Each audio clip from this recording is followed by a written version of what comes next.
blind deaf fish. In a dark cave flows a dark river, and on its stony bank there sits a man, old as the sun older,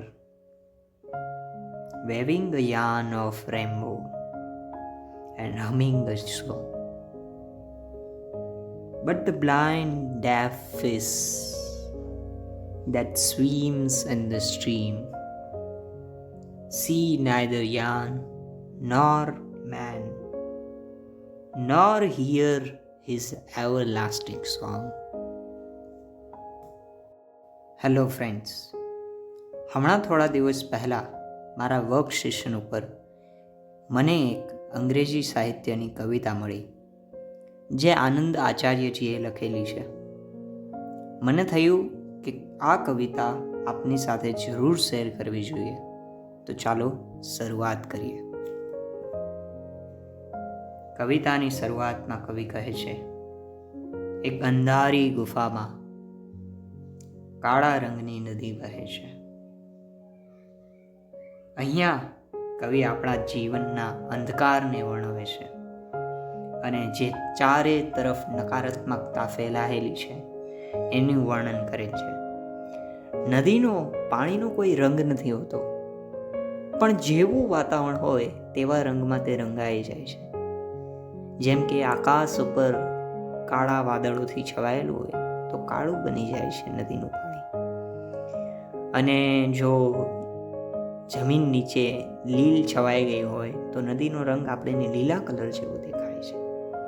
અહીંયા કવિ અંધકારમય નદીની વાત કરે છે, કાળા રંગની નદીની, નકારાત્મકતાના જીવનની અંદર જે હોય એની વાત કરી રહ્યા છે કવિ. ત્યારબાદ કવિ કહે છે, આ ગુફામાં પથ્થરોની હાર માળા રહેલી છે. એટલે અહીંયા કવિ કહે છે કે આપણા જીવનની અંદર કેટલી બધી નાની મોટી સમસ્યાઓ આવતી હોય.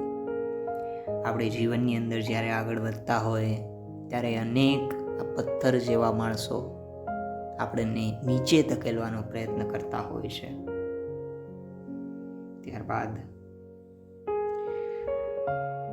આ પથ્થર માળા ઉપર એક વ્યક્તિ બેઠી છે જે સૂર્ય કરતા પણ વૃદ્ધ છે, જે સતરંગી દોરાઓ બનાવી રહી છે અને સાથે સાથે એક ગીત ગણગણી રહી છે. એટલે કે અહીંયા કવિ ઈશ્વરનો સંકેત કરી રહી છે કે આખી દુનિયાની ઉપર એક કોઈ વ્યક્તિ બેઠું છે, એટલે કે ઈશ્વર બેઠા છે, જે આખી આ સતરંગી દુનિયા બનાવી રહ્યા છે. તમે જુઓ તો ખરા કેવી સતરંગી આ દુનિયા. આખા વિશ્વને જોયા કરતા આપણે માત્ર ભારત જોઈએ તો ભારતમાં પણ કેટલી વિવિધતા, કેટલાક વિવિધ ભૂમિ દ્રશ્યો જોવા મળે, ધર્મો જોવા મળે, ભાષાઓ જોવા મળે, લિપિઓ જોવા મળે, સંસ્કૃતિઓ જોવા મળે. કેટલી વિવિધતા દુનિયાની અંદર. જે ઉપર બેઠી એ ઈશ્વર, એ વ્યક્તિ આ સતરંગી દુનિયા બનાવી રહી છે. અને સાથે સાથે કવિ કહે છે તે એક ગીત ગણગણી છે.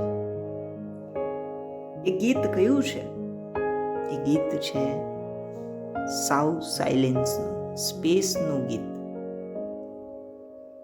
જેને સાઉન્ડ ઓફ સાયલેન્સ કહેવામાં આવે છે, શાંતિનો અવાજ. કદાચ એ ગીત તમે પણ સાંભળી શકો છો.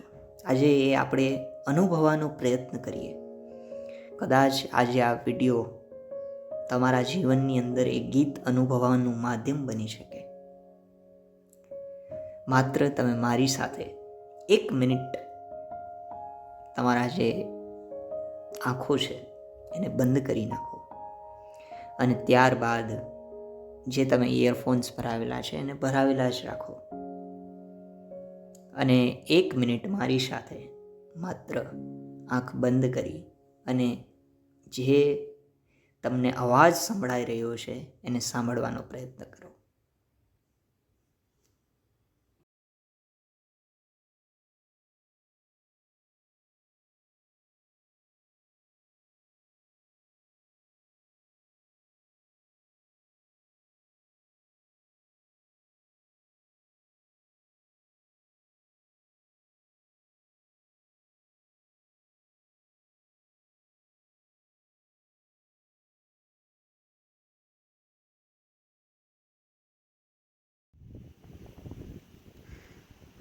કદાચ તમને આ અવાજ સંભળાયો હશે. આ અવાજ સ્પેસનો અવાજ છે. આ અવાજ યુનિવર્સનો અવાજ છે. આ અવાજને ભગવાનનો અવાજ કહેવામાં આવે, ઈશ્વરનો અવાજ કહેવામાં આવે.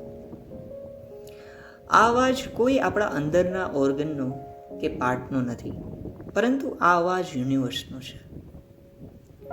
ત્યારબાદ આગળ કવિતામાં કવિ કહે છે કે ત્યાં જે માણસ બેઠેલો છે ત્યાં જ એક માછલી વહે છે. જે માછલી બહેરી અને આંધળી છે. આના જ કારણે આ માછલી ના તો એ સતરંગી દોરાઓને જોઈ શકે છે અને ના તો એ વ્યક્તિને જોઈ શકે છે. અને એ ઉપરાંત આ માછલી બહેરી હોવાને કારણે એ વ્યક્તિ જે ગીત ગણગડી રહ્યો છે એને પણ સાંભળી શકતી નથી. આ કવિતામાં આ માછલી એટલે કે આપણી વાત થઈ રહી છે, માણસોની વાત થઈ રહી છે. કવિ કહે છે કે આ દુનિયામાં માણસો એ બહેરા અને આંધળા છે. એ લોકો ના તો આ સતરંગી દુનિયાને સારી રીતે જોઈ શકે છે અને ના તો આ દુનિયા સતરંગી બનાવનાર જે ઈશ્વર છે એને જોઈ શકે છે. આટલા આંધળા હોવાની સાથે સાથે તે બહેરા પણ છે, કારણ કે ઈશ્વરનો અવાજ પણ તે સાંભળી શકતા નથી. જે સતત એવર લાસ્ટિંગ સોંગ એવું શબ્દ લખેલું છે, એટલે કે જે સતત ગણગણ્યા કરે છે, સતત, જે કદી બંધ નથી થવાનું, એવો અવાજને પણ માણસ સાંભળી શકતું નથી. કદાચ એટલે જ એક વાક્ય છે જે મને બહુ પ્રિય છે. Silence is the louder than word.